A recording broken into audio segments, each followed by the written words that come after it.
Part 12. Abimana kini tengah duduk di samping berangkar rumah sakit di mana sang istri Nafisa tengah berbaring tidak sadarkan diri. Tubuh pucat tak berseri serta luka di sana-sini membuat hati Abimana terenyuh perih. Iba dan kasihan menatap wajah cantik itu lekat-lekat. Meskipun dalam keadaan tidak sadarkan diri seperti ini, aura kecantikan Nafisa tetap menguar, membuat Abimana berkali-kali merasa kagum dengan wanita yang bergelar sebagai istri kedua baginya. Abimana menjulurkan tangan kekarnya untuk menggenggam jari jemari pucat dan dingin yang hanya pasrah tidak berdaya. Jam di dinding begitu lama berputar. Rasanya semenit saja bagai 1 jam lamanya berlalu waktu. Berharap Nafisa segera membuka mata, mengharap menjadi orang yang pertama dilihat Nafisa saat membuka mata. Sederhana namun sangat bermakna.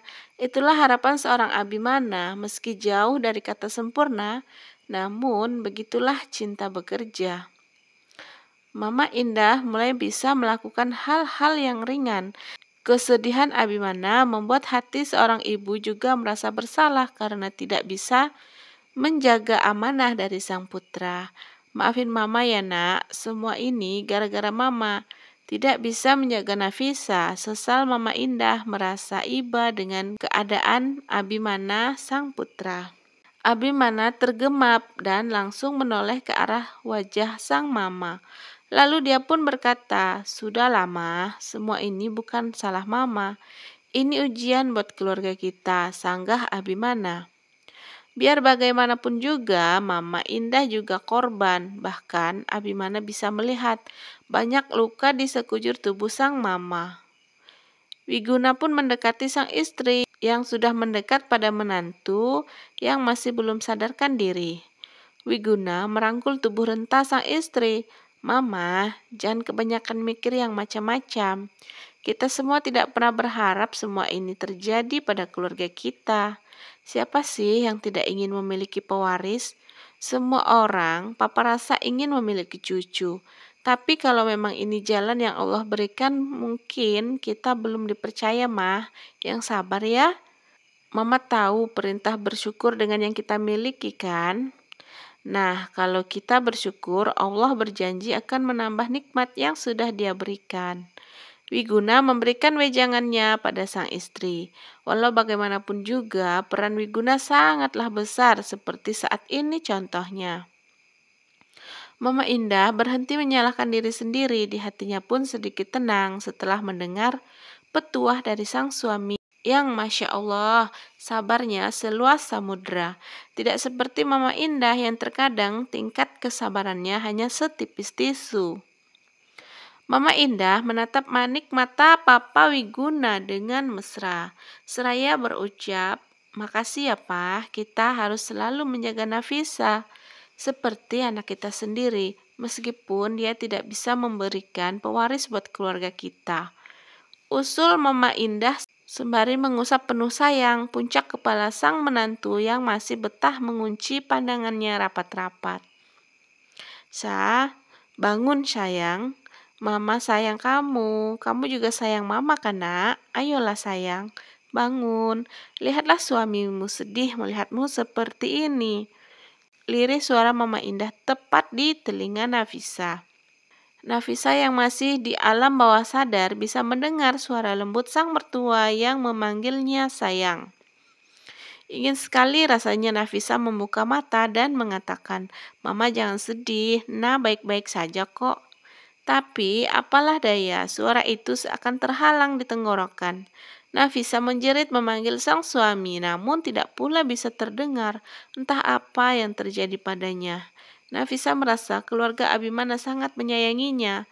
Nafisa pun berjuang ingin mengatakan sesuatu, tapi kembali lagi bibirnya terkatup tak bisa dibuka. Dia bisa mendengar semua orang yang ada di sekelilingnya. Tapi mengapa orang-orang tidak bisa mendengar suaranya, bahkan jeritan tangisnya tidak terdengar sama sekali. Nafisa bisa merasakan sentuhan lembut dari sang suami dan sang mertua yang begitu lembut mengusap lengan dan puncak kepalanya.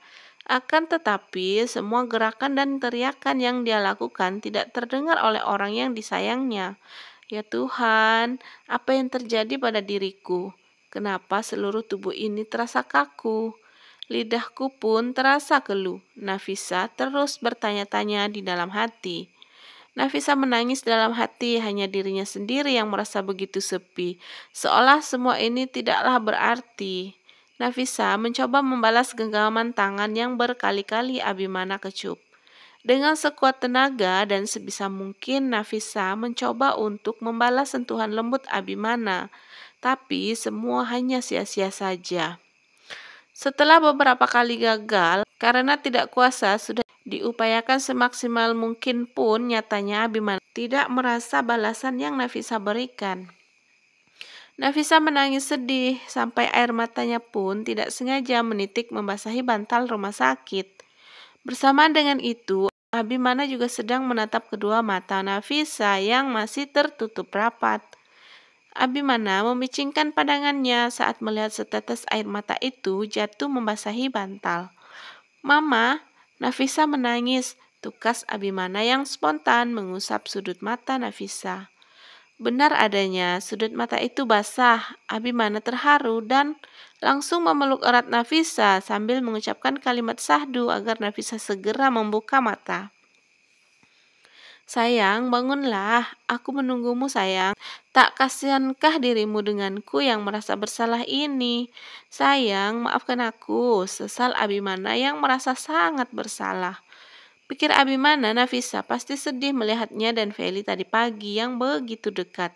Andai Nafisa tahu, Abimana tidak pernah menganggap Feli sebagai istri, melainkan hanya rekan bersama selama satu atap. "Nafisa sayang, kamu dengarkan nak?"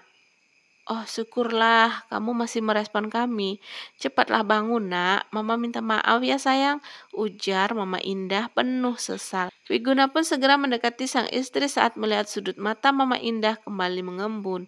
"Mah, tenangkan diri. Sabar, Mah. Menantumu ini juga sedih melihatmu seperti ini. Percayalah, semua akan baik-baik saja, Mah. Dokter sudah menangani dengan semaksimal mungkin. Hasilnya kita pasrahin sama kehendak Allah ya. Sebentar lagi juga Nafisa pasti akan membuka mata dan dia akan merasa sedih jika melihat keadaan kalian yang begini. Ayo semangat demi Nafisa." Papa Wiguna optimis sekali jika sang menantu akan baik-baik saja. Jikapun memang akan ada kendala, maka Papa Wiguna akan menghubungi dokter-dokter terhebat supaya bisa menangani sang menantu, dan hasilnya barulah akan dia pasrahkan kepada sang pemilik kehidupan. Abimana menoleh sang papa seraya menghapus sudut matanya dan juga menyeka sudut mata sang mama. "Papa benar, Mah, kita harus terlihat ceria saat Nafisa membuka mata," sambung Abimana menyetujui permintaan sang papa. Dering di ponsel Abimana membuatnya sedikit menjauh dari berangkar. Abimana memeriksa ponselnya, ternyata sebuah panggilan dari Feli, istri pertamanya. "Ada apa lagi sih dia menelponku?" gerutu Abi. Dia sama sekali tidak suka mendapat panggilan dari Felisa. Tapi dengan sangat terpaksa tetap dia angkat karena jika tidak maka Feli akan terus menelponnya tanpa henti.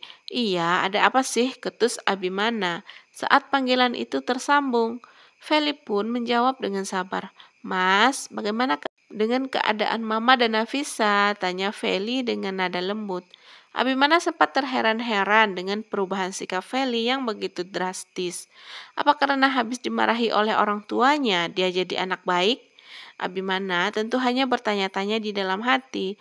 Belum sempat Abi menjawab pertanyaan Feli karena masih sibuk dengan pikirannya sendiri tadi. "Siapa sih, Bi? Nggak tahu apa keluarga kita sedang terkena musibah. Kamu juga, HP-nya kenapa nggak dimatiin saja sih? Mengganggu tahu nggak?" Ketus Mama Indah yang tidak suka dengan panggilan dari Feli. Diam-diam Mama Indah tadi sempat melihat nama si pemanggil di layar HP Abimana. "Iya Mah, ini juga mau dimatiin. Jawab Abi dan segera hendak menekan ikon berwarna merah. Mas, aku mau jenguk, boleh ya? Kasihan Nafisa, aku anggap dia adik mas. Aku nggak akan dendam kok sama dia. Aku sudah ikhlas mas dengan hubunganmu dan dia. Abimana yang tadinya akan memutus panggilan pun tidak jadi. Dia justru semakin penasaran dengan Feli. Oh ya, kamu baik kan Vel? Nggak panas kan? Ejek Abimana. Dia tahu betul ekspresi wajah Feli saat melihat Nafisa untuk pertama kalinya. Marah, kesal, dendam, semua menjadi satu. Abimana tahu. Kali aja dia lagi kesambet, gerutu Abi di dalam hati. Maksud kamu apa, Mas? Aku baiklah. Ya sudah, aku ke situ ya. Kamu mau apa, Mas? Biar aku bawain. Atau Nafisa ingin memakan sesuatu. Feli tidak tahu jika Nafisa bahkan sampai saat ini belum sadarkan diri. Serah kamu mau bawa apa aja, Vel. Aku nggak akan tertipu loh. Abimana berucap masih setengah mengejek. Felisa tidak menggubris, dia memang sadar diri, sudah terlalu banyak kebohongan yang dia lakukan, dan semua itu pastinya menyakiti hati Abimana dan keluarganya. Sabar, aku harus bisa menjebak Mas Abi. Dia tidak boleh menceraikan aku. Jika aku memiliki ikatan seperti anak misalnya. Feli tersenyum licik dan menuruti kemauan Abimana yang menyudahi panggilan. Abimana pun menyimpan ponselnya di atas nakas dan kembali meraih jari jemari Nafisa, mengecupnya dengan penuh sayang. Sayang, buka matamu. Kami di sini sedih melihatmu seperti ini. Aku juga sedih, nah, sayang, cicit Abimana berkata. Sementara di balik dinding, pria bertubuh kekar sedang menguping pembicaraan Abimana dan keluarga. Berkali-kali pria itu menyeka peluh yang tiba-tiba membasahi dahinya dengan jantung yang berdegup kencang dan dada yang kembang kempis. Pria itu gemeteran ketakutan. Apalagi setelah tahu dengan tindakannya yang sangat fatal membuat korbannya sampai harus dioperasi pengangkatan kandungan. Dia benar-benar takut. Dengan kembali memasang masker dan merapatkan topi di kepalanya, dia berjalan menuju pintu keluar. Berjalan tergesa-gesa menuju parkiran, namun sesaat kemudian langkahnya terhenti saat melihat wanita yang selama ini sangat dia kenali. Feli, mau apa dia kemari? Ucapnya lirih dan bergegas mencari tempat persembunyian. Bersambung, sampai jumpa lagi di part selanjutnya ya guys. See you, bye-bye.